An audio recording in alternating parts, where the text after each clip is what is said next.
옆집 거인이 감기에 걸리면 우리 집은 독감을 앓는다. 여러분, 이 말이 지금처럼 무섭게 그리고 현실적으로 들린 적이 있었나요? 지금 전 세계, 특히 우리 대한민국 경제에 조용한 공포가 덮쳐오고 있습니다. 바로 중국입니다. 과거 30년 동안 세계의 공장이자 거대한 시장으로 군림했던 그 중국이 흔들리고 있습니다. 그런데 이게 요란하게 와르르 무너지는 게 아닙니다. 아주 조용히, 마치 늪에 빠진 것처럼 서서히, 하지만 확실하게 가라앉고 있습니다. 여러분, 요즘 뉴스에서 중국 경제 위기설 많이 들으셨을 겁니다. 하지만 중국이 망하든 말든 나랑 무슨 상관이야? 혹은 알리나 테무에서 물건 싸게 사면 좋은 거 아니야? 라고 생각하신다면 정말 큰일 날 소리입니다. 그 싼 물건들이 쏟아지는 현상 뒤에는 메이드 인 코리아가 설 자리를 잃고 우리 이웃의 공장이 문을 닫고 결국 내 월급 봉투와 일자리까지 위협받는 무서운 진실이 숨어 있기 때문입니다. 오늘 영상 정말 중요합니다. 단순히 경기가 어렵다 수준의 이야기가 아닙니다. 중국 경제가 겪고 있는 구조적인 문제가 왜 필연적으로 한국 기업들의 줄도산으로 이어질 수밖에 없는지 그 소름 돋는 연결고리를 아주 낱낱이 파헤쳐 드리겠습니다. 그리고 이 거대한 파도 속에서 우리는 과연 어떻게 내 자산을 지키고 살아남아야 할지 그 현실적인 해법까지 확실하게 정리해 드리겠습니다. 먼저 지금 중국 상황을 정확히 진단해 보겠습니다. 딱 한 단어로 정의하면 이겁니다. D의 공포, 바로 디플레이션 데플레이션입니다. 물가가 미친 듯이 오르는 인플레이션보다 경제학자들이 100배 더 무서워하는 게 바로 디플레이션입니다. 물가가 떨어지면 생활비 줄고 좋은 거 아니야? 라고 반문하실 수 있습니다. 하지만 경제 전체의 관점에서 보면 이건 경제의 심장이 멈추고 있다는 사망 선고나 다름없습니다. 내일 물건값이 더 떨어질 것 같다면 아무도 오늘 물건을 사지 않습니다. 소비가 멈추면 기업은 재고가 쌓이고 가격을 더 내리다 못해 공장 가동을 멈추고 직원을 자릅니다.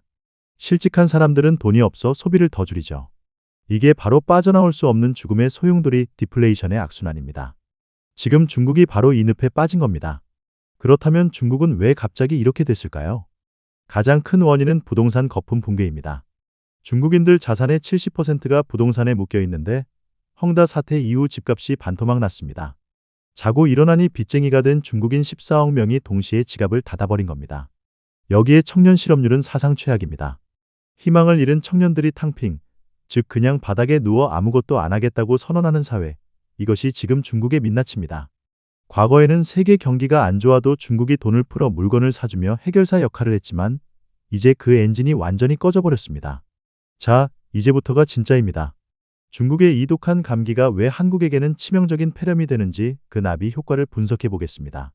한국 경제의 지난 30년 성장 방정식은 단순했습니다. 중국의 중간재를 팔아서 돈을 번다.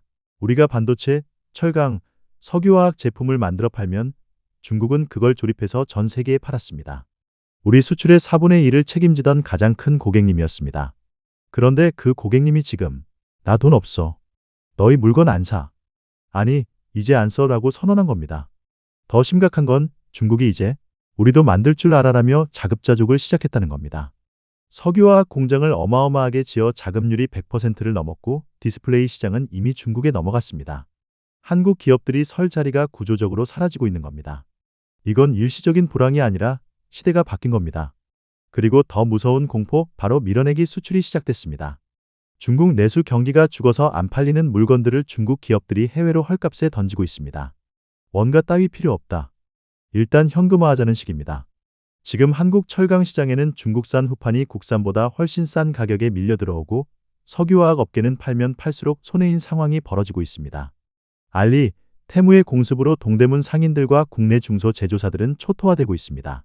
가격으로 중국을 이길 수 있는 한국 기업은 사실상 없습니다. 이게 바로 지금 여의도 증권가와 공단 지역에서 돌고 있는 공포의 시나리오의 실체입니다. 이건 단순한 겁주기가 아닙니다. 작년 법인 파산 신청 건수가 역대 최대를 기록했습니다. 코로나 때보다 더 많습니다. 특히 기술력 없이 가격으로 승부하던 범용 제품 제조업체들은 생사의 기로에 섰습니다. 지방공단에는 임대 문의가 붙은 공장이 수두룩하고 경매로 넘어가는 기계들이 쏟아져 나옵니다. 대기업도 안전하지 않습니다. 중국 매출 비중이 높은 대기업 계열사들도 희망퇴직과 사업부 매각 등 구조조정에 칼바람을 맞고 있습니다. 대기업이 흔들리면 하청업체들은 연쇄 부도의 공포에 떨 수밖에 없습니다. 여기까지 들으시면 가슴이 답답하실 겁니다. 하지만 여러분, 저는 절망을 심어드리러 온 게 아닙니다. 역사를 보면 경제 위기는 언제나 부의 판도가 바뀌는 기회였습니다. 중요한 건 공포에 잡아먹히지 않고 냉정하게 대처하는 것입니다. 그렇다면 이 거대한 파도 속에서 우리는 어떻게 살아남아야 할까요? 반드시 기억해야 할 생존 전략 3가지를 제시해 드립니다. 첫째, 철저하게 탈중국하는 기업을 주목하십시오. 이제 중국 14억 인구에게 팔면 대박이라는 환상은 끝났습니다. 중국 의존도를 줄이고 미국, 인도, 베트남으로 시장을 넓히는 기업이 살아남습니다. 이미 발빠른 기업들은 중국 공장을 팔고 생산 기지를 옮겼습니다. 배터리, 자동차, 전력기기 산업에서 이런 움직임이 뚜렷합니다.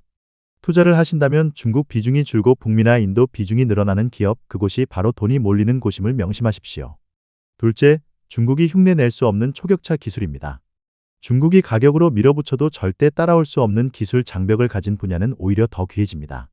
AI, 반도체 핵심 부품, 고부가가치 LNG, 선박, 바이오, 의약품 같은 분야가 그렇습니다. 싼 인건비로 하루아침에 따라잡을 수 없는 기술을 가진 회사에 베팅하십시오. 셋째, 개인의 경쟁력을 대체 불가능하게 만드십시오. 단순 반복 업무나 누구나 할 수 있는 일은 AI와 저가 노동력에 밀려날 수밖에 없습니다. 경기가 어려울수록 기업은 진짜 실력 있는 사람만 남깁니다. 나만의 콘텐츠와 전문성을 키우는 자기 개발은 이제 생존을 위한 필수 투자입니다. 마지막으로 자산 관리 측면에서도 달러나 금 같은 안전 자산으로 분산 투자하여 방어막을 치는 지혜가 필요합니다. 여러분, 중국 경제가 소리 없이 가라앉으며 한국 경제에도 차가운 겨울바람이 불고 있습니다. 하지만 겨울이 깊으면 봄이 머지않았다는 뜻입니다. 변화하는 흐름을 읽고 대비하는 사람에게 이 위기는 분명 자산 증식과 퀀텀 점프의 발판이 될 것입니다. 오늘의 분석이 여러분의 불안을 지혜로 바꾸는 데 도움이 되었기를 바랍니다. 정신 바짝 차리고 우리 함께 이 파도를 넘어갑시다. 지금 한국 경제를 응원하는 마음으로 여러분의 성공 투자를 위해 구독과 좋아요 부탁드립니다. 여러분의 현명한 판단이 대한민국 경제를 지키는 힘이 됩니다. 지금까지 부자본능이었습니다. 감사합니다.